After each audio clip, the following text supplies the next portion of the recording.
brothers and sisters. Welcome, comrades and friends. Welcome back to Anti Imperialist America. I'm your host, a Marxist Leninist truck driver. I'm coming to you live for legal purposes, not driving a big old semi. And I'm joined with me by a good friend and comrade, Brother Al Suarez. He is a writer, he was a fellow occupier.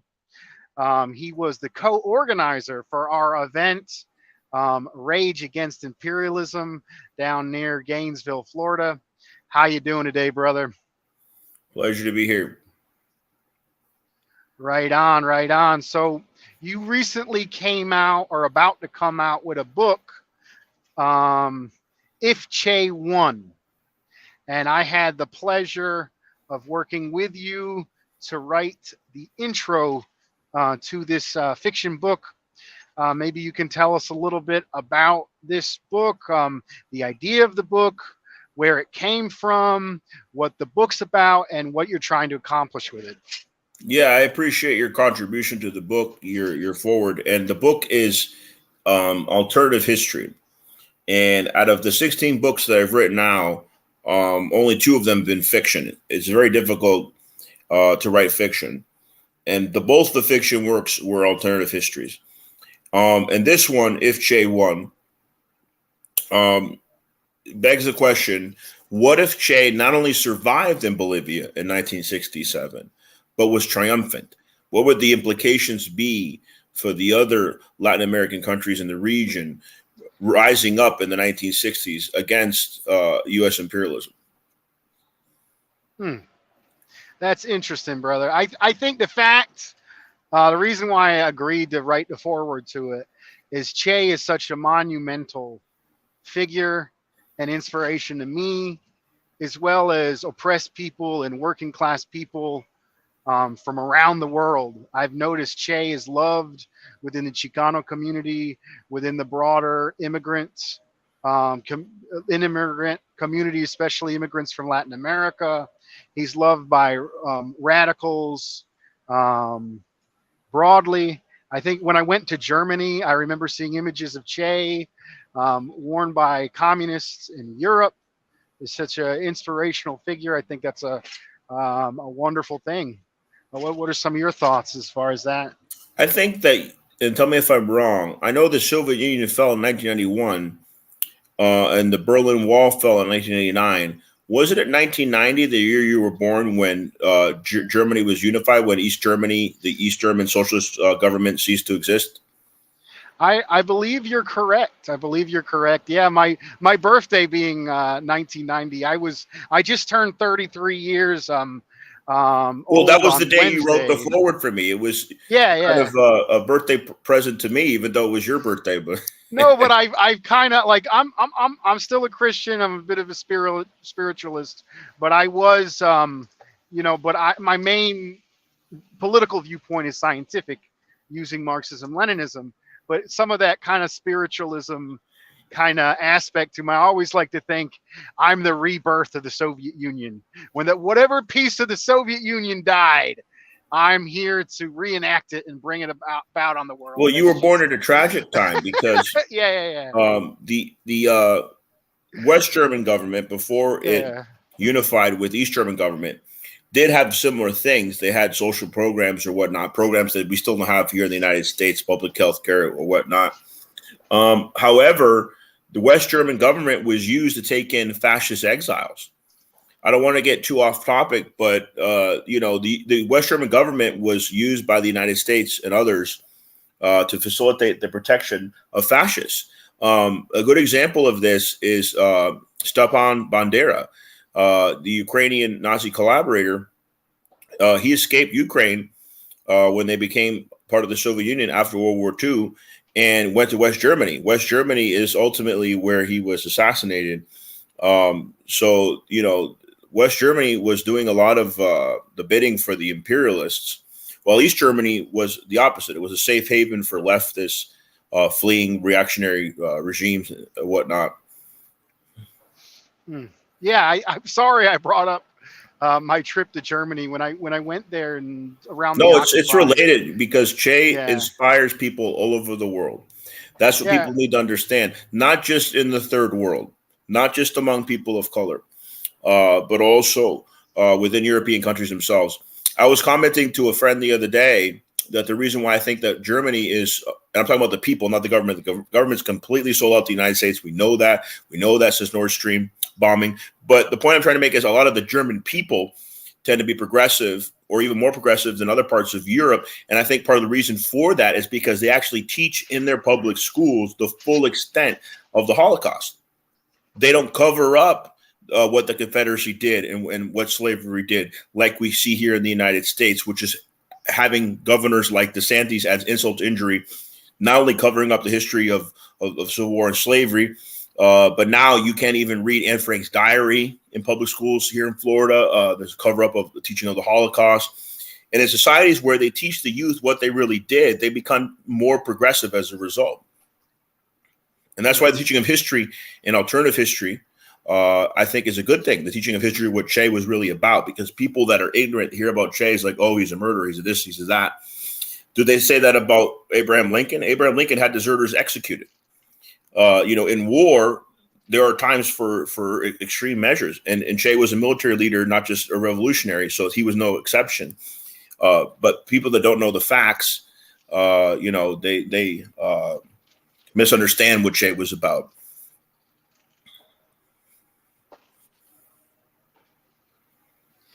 I'm trying. Oh, all I have to do is touch, and it brings comments online. I was trying to bring up this Oh, okay, we got a reclaim comment. something, and yeah, me and brother Suarez. When I was talking about my time in Germany, I went there to meet with communists in Eastern Germany who are not happy with NATO. Those are the people, just like the United States Empire.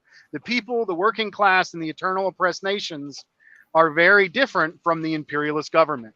And there's principled communists and communist parties who were working as a force of resistance.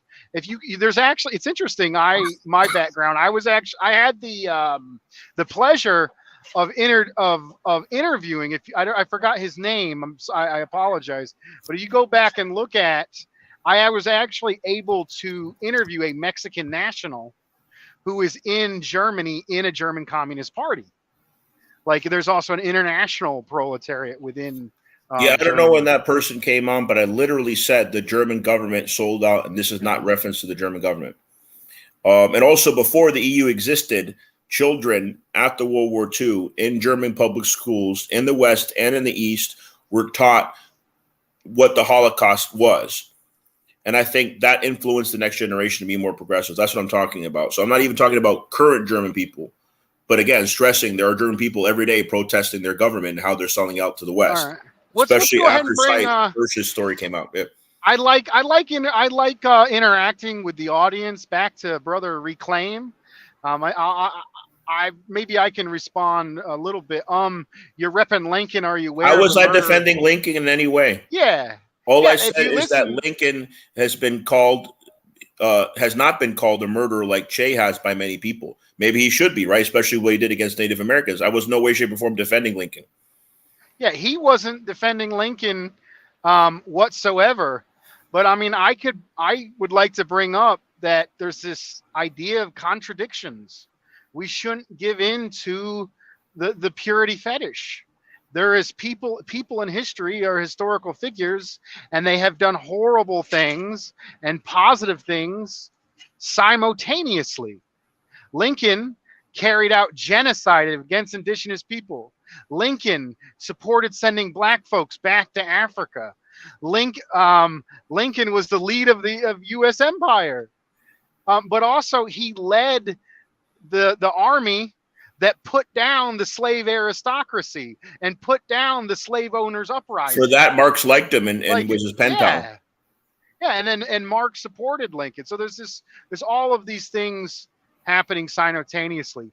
I would like to give a shout out to all the black nationalist brothers and sisters and their rightful outrage when they're told that, oh, Lincoln freed you. Lincoln freed you. With not talking about the slave revolts not talking about brothers like John Brown, not talking about any about that.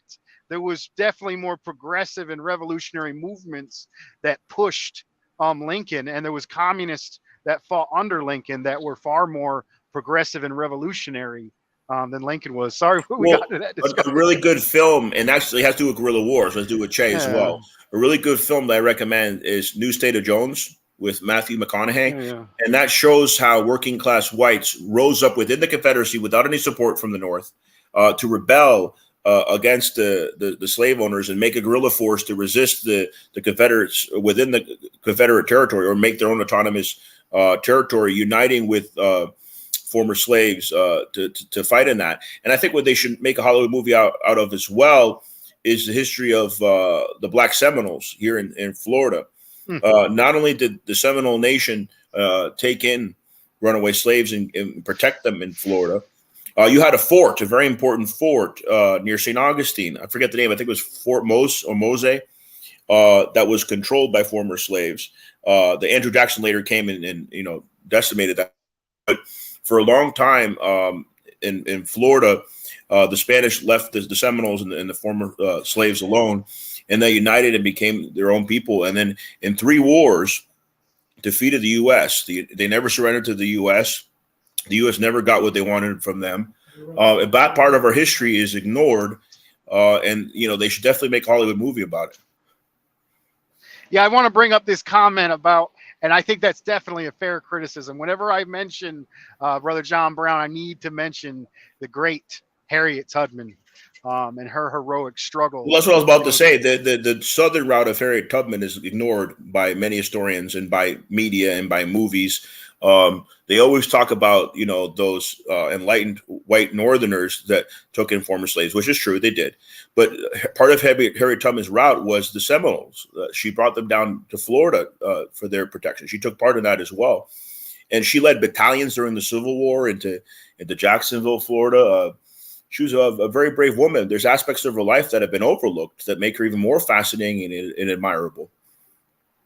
I'd like to give a shout out to Brother the Flame of Liberation, who does great work. I believe he's a very heroic figure, and he was part of coming out against professional class abusers, and he stands up in solidarity with oppressed people. Let's check out this comment. DDR was a good example of former imperialist country becoming socialist and anti-imperialist. I think DDR is for Deutschland Democratic Republic, which was the East Germany, right? Yeah, and I think that's a good example. That's a great example. Like the government, even though the people are molded by, and their ideas are molded by the ruling class, a revolutionary current amongst the masses of people can change the political system. We're not beholden. Like no people are beholden to their history. As Brother Immortal Technique says, you can't change the past, but you can change the future. And everyone who says you can't is a devil. Like, I mean, that's a Immortal great Technique, who line. I've met, is one of my favorite Peruvian Americans, fellow Peruvian Americans. He's a very principled rapper and activist. All right, so we had enough. Please get in the comments. Please share this out. Make this a bigger conversation. So let's get back in. We've responded to the comments. Let's get back to our talk. Well, speaking of Che, I mean, and I think almost all Immortal Technique's music videos, he's wearing Che shirts. Che was clearly a influence on Immortal and his thinking.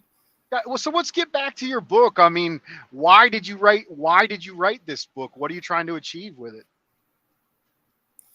Well, just like you, Che was my introduction to revolutionary politics.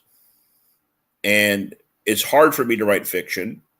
It's much more easy for me to write nonfiction. So I took this challenge and said, okay, here's a figure that deserves my attention. Here's a figure that my entire life I've studied his life and read everything I could on him. And so here's somebody that I could have as an example of a good fiction that can inspire people. It could say, okay, if certain things happen differently in Bolivia, and I know the full detail, I've read all the diaries of all the survivors. If certain things happen in Bolivia differently, if certain people weren't captured when they were captured, people don't realize how weak the Barrientos regime was. There was a minister in Barrientos' government in Bolivia that was a secret socialist. He's the one that smuggled out Che's diaries and sent them back to Cuba.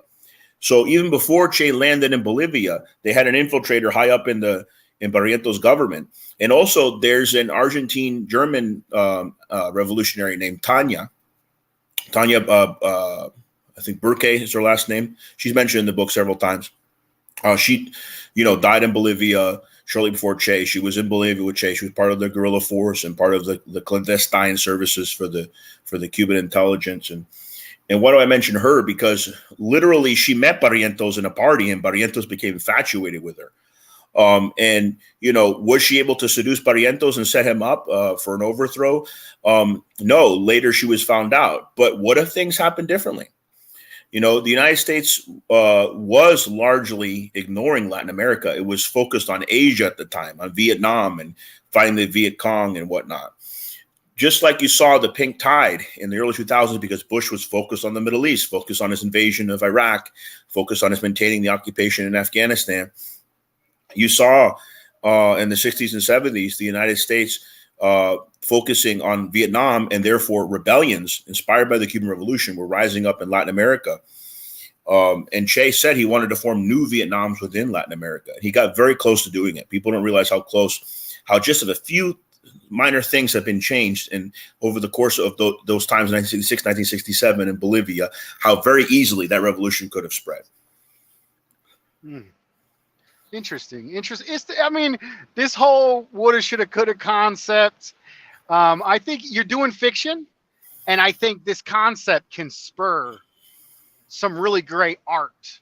I have to correct you though. I hate to interrupt, but just real quick, 50% of the book is 100% factual, showing the real words of Che. The final half, the second half, that's where you get into hypotheticals. But it starts with him in the Congo. All of that's factual. Interesting. I didn't know that about. Yeah. So the part of his beginning days in Bolivia, the part of him leaving the Congo and then going to a couple countries and then ending up back in Cuba incognito, all that's factual. 50% of the book is factual. The other half of the book is, okay, what if these things happen differently and he was able to triumph in Bolivia? What are the implications in Argentina and Peru, etc.? That's what's gone into it in the book.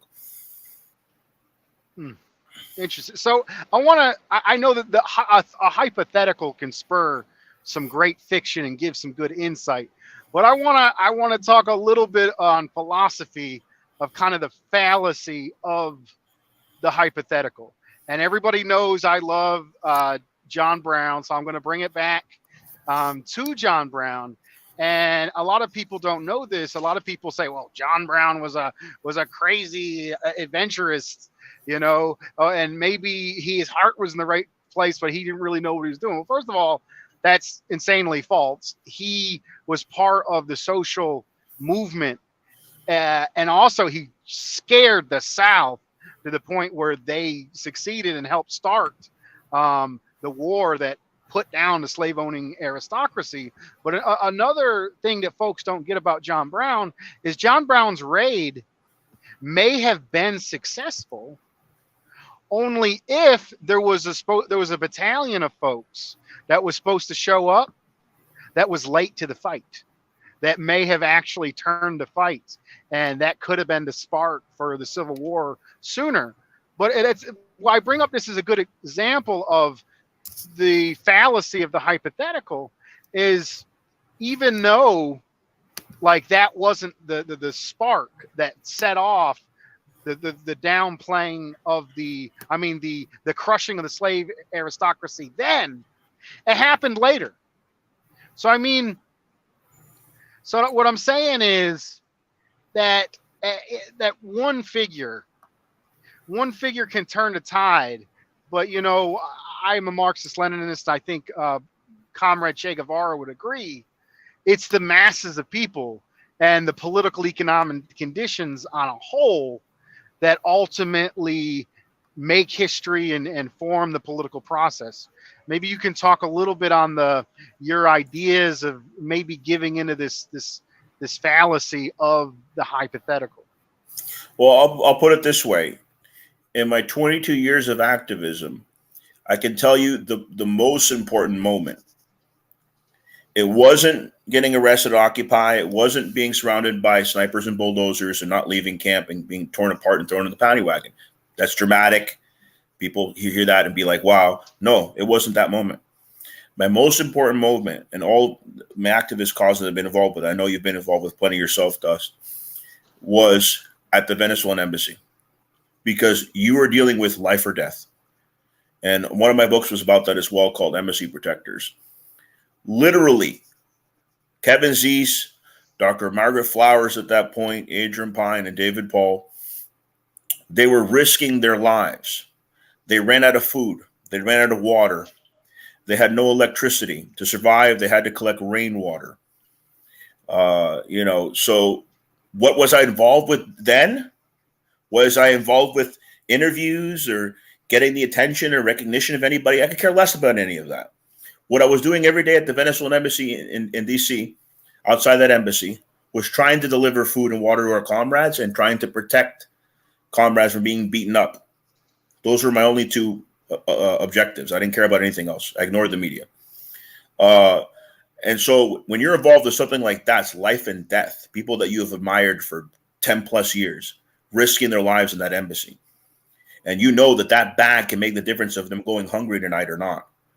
That's when you know, being at the right time, at the right place, one or two people can make a difference. Right on, brother. Right on, brother. Yeah, there's this whole concept of, like Hugo Chavez is a great example. Hugo Chavez is a lion among men who was able to unite, an oppressed country and people and improve the conditions of the people, that in a socialist government it's still around after his death. But it ultimately, I think I'm on the side of the people over the great men.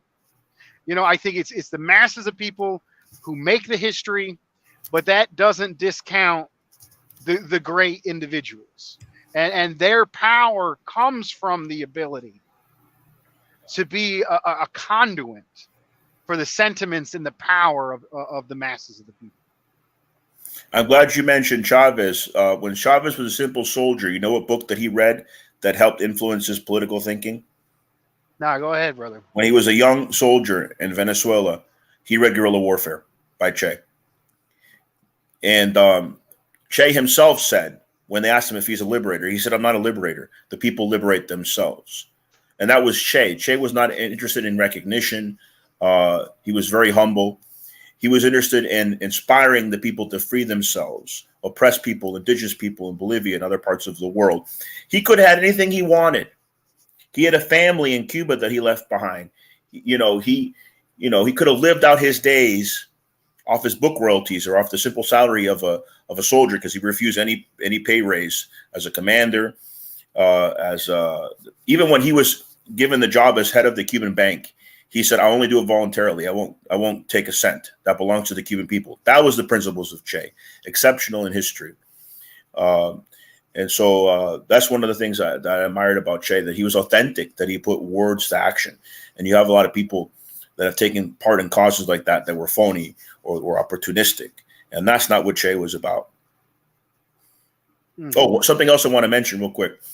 So the late Kevin Zeese, one of the most dramatic moments I'm remembering at the Venezuelan embassy when you said Hugo Chavez, we mentioned Hugo Chavez, was you saw the debilitated condition of Kevin.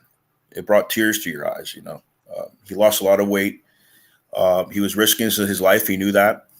And there's a moment we're trying to look at him through the balcony of the embassy. And he arrives with a huge portrait in his arms. You can see he's physically debilitated. He barely has any strength left. And with the little strength he has left, what does he do? He takes a giant portrait of Hugo Chavez. And in front of all the fascists, Venezuelan exiles outside, that were beating us up every day, he showed the portrait of Chavez. It was like the spirit of Chavez was there lifting him up. Beautiful, brother. Let's get back to the book and a bit of your expertise here. You mentioned that the first part of the book is historical, not historical fiction. The second part is more historical fiction. Maybe you can talk without, I know folks still got to go out and read the book. Maybe you can give me a link to where people can get it at after, and I can. It's right now. Excuse me. It's right now on Kindle. Okay. It's not. I'm trying to set up actually my first hard copy ever of a book because I've only ever had what are they called? There's hard copy, there's paper copy, and there's Kindle. Hardcover. That's right. Yeah.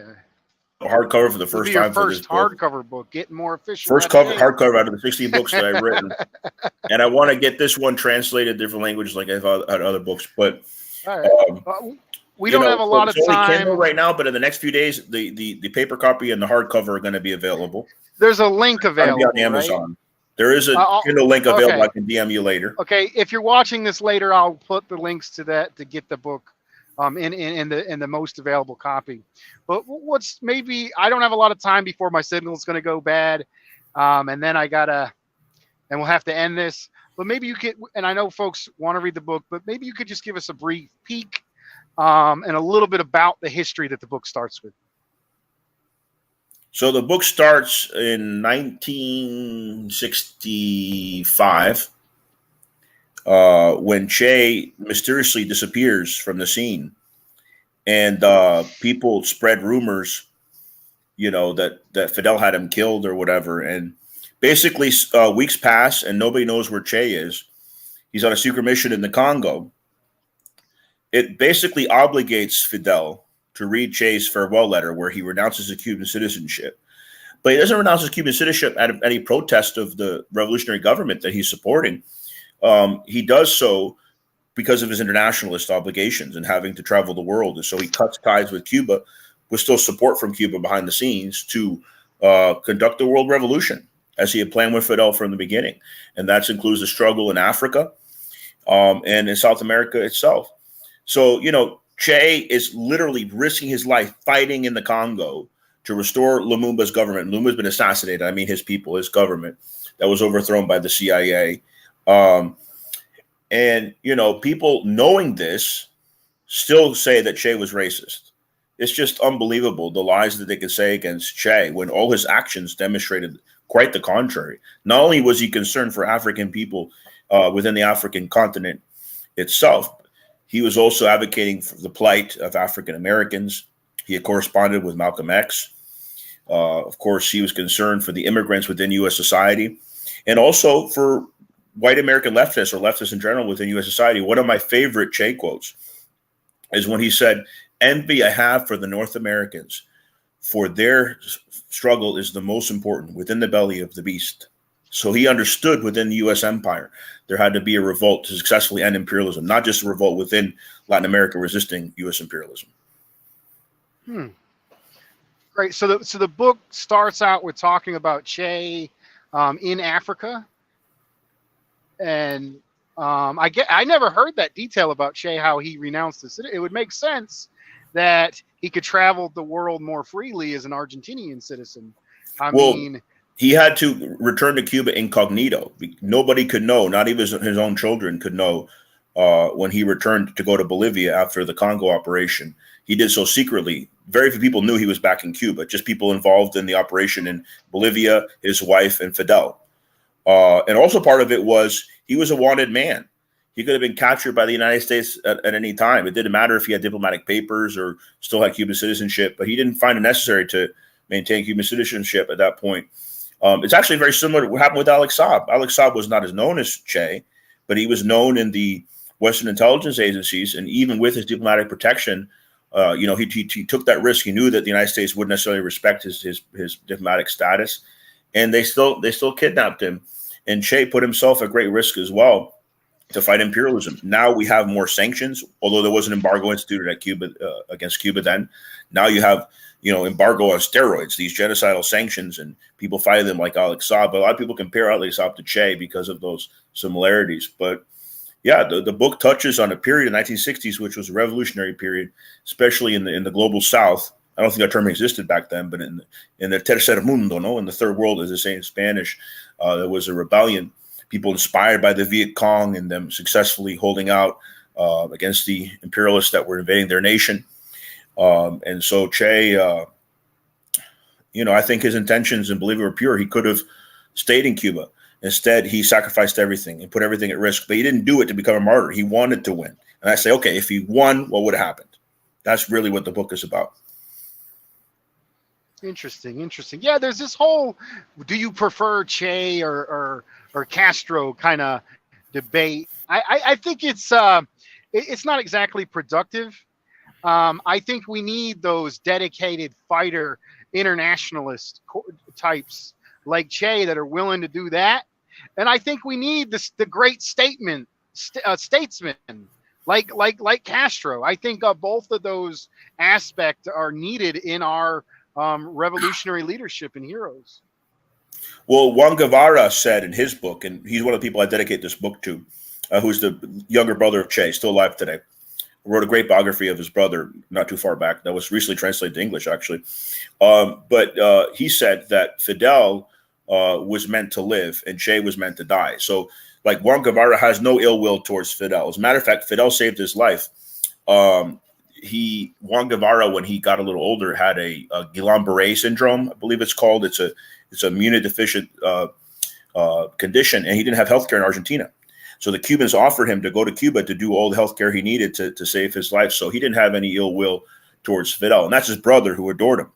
So, people that were in line with Che to be against Fidel would be ridiculous. I mean, they had some differences. You can converse even with your closest comrade and not agree on everything. But I think fundamentally they were allied with one another, and Fidel did what he could to help.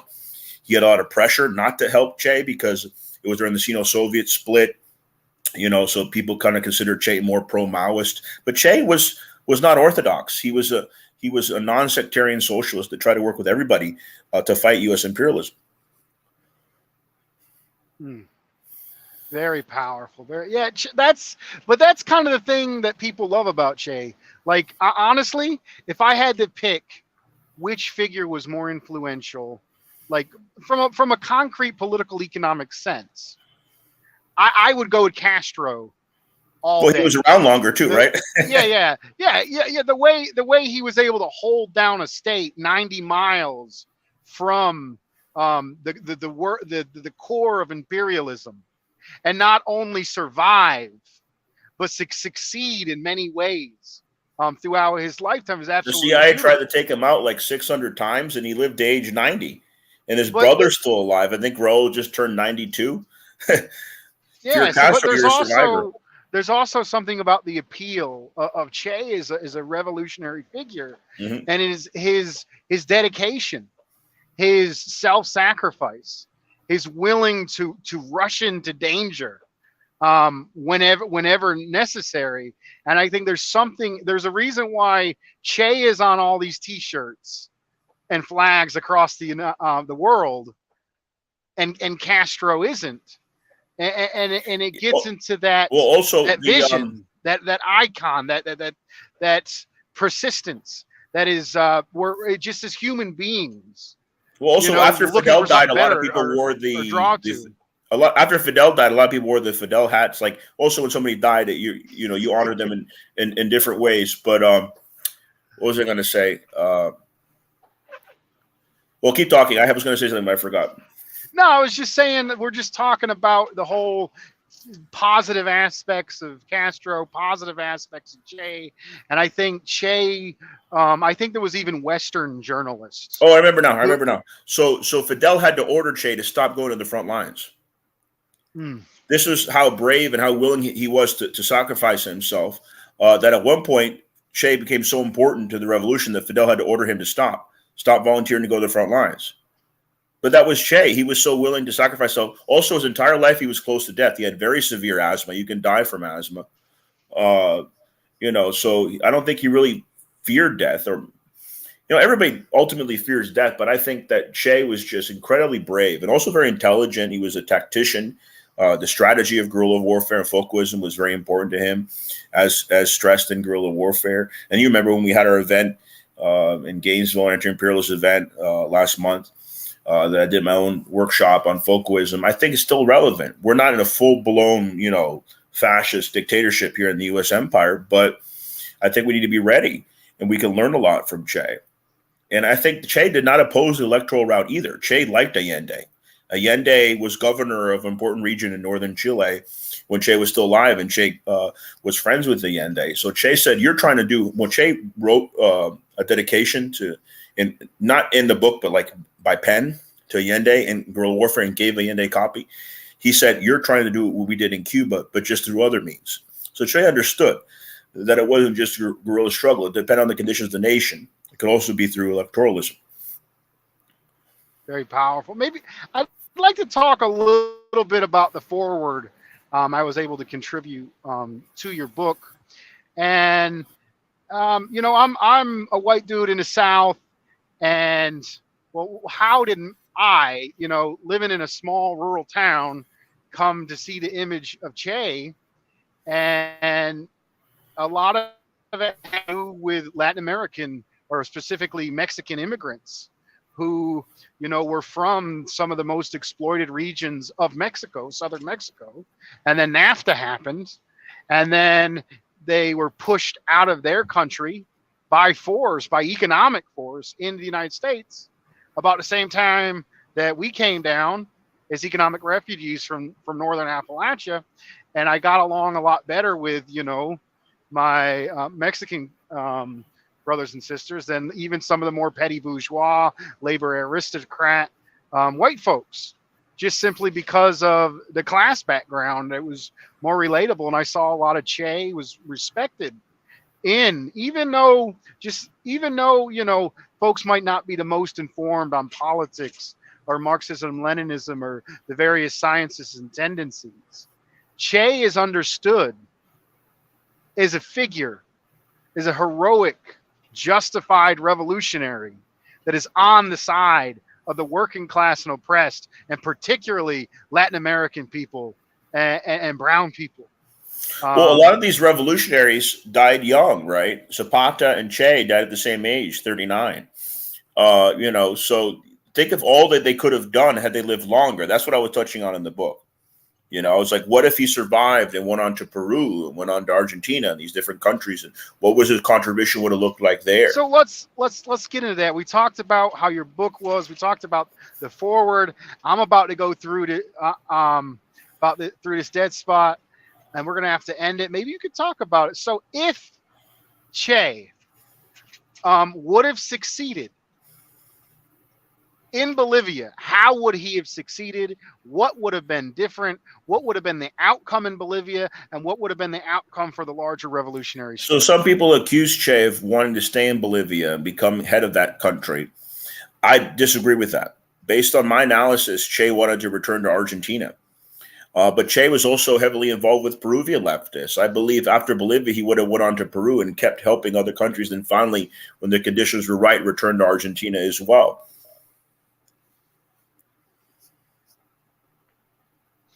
So what would that meant for the global revolutionary movement? Can I answer the comment? Yeah, go ahead. Yeah, so we are under a dictatorship of sorts. What I'm talking about is if tomorrow, Dust and I and every leftist on the list, and you know what list I'm talking about, is rounded up and put in concentration camps, and they somehow don't grab some of us, and we're able to escape into the jungle, I don't know, into the Everglades here in Florida, for example, then they would have to already know how to survive and have to know the guerrilla tactics. So when I say full-blown, I mean everybody's rounded up, hundreds of thousands of people put in concentration camps the next day. That's what I mean. So we are in a dictatorship of sorts, but when I say full-blown, that's what I was referring to. I got you. Yeah, we live under the dictatorship of capital in the heart of the beast. Like this is, different. There's different definitions of fascism. I would argue, I'd push back in you. You say we don't live under fascist conditions. in the United States just We do, yet, and it could get worse, definitely. but it could be much But worse. I would say that oppressed people in the United States, and especially people in general in the South, there could be a good argument that the Southern governments are illegitimate fascist And also, I have regimes. to disagree with anybody that tells me that a minority getting educated is going to make it where they're not discriminated against anymore. My father, who's an immigrant, he got a couple masters from Harvard, but he was discriminated against his whole life here in this country. He had to go abroad to find work. He's part of the reason why I became an activist, and he's also on the left like me. So there are plenty of people got student loans, came to this country, learned English, were very smart, got to top colleges, but they were still discriminated against because of their accent, because of their ethnicity. So that's the discrimination that many of us oppressed nations face here in the United States, especially those among us with indigenous roots. I'm proud of my Inca roots through my father's side of the family. So these are things that we go through. Yeah, I like this thing right here. He's considered. What if they put us in concentration camps? And yes, they could definitely put us in worse things. But honestly, the I want to say massive. something to him though, real quick. I've been a victim of COINTELPRO. I've written books exposing COINTELPRO and how it operates. COINTELPRO is not putting in concentration camps. COINTELPRO is like spreading rumors, infiltrating movements to try to divide leaders. And then, the extreme version of COINTELPRO was physical assassination, but usually it's character assassination.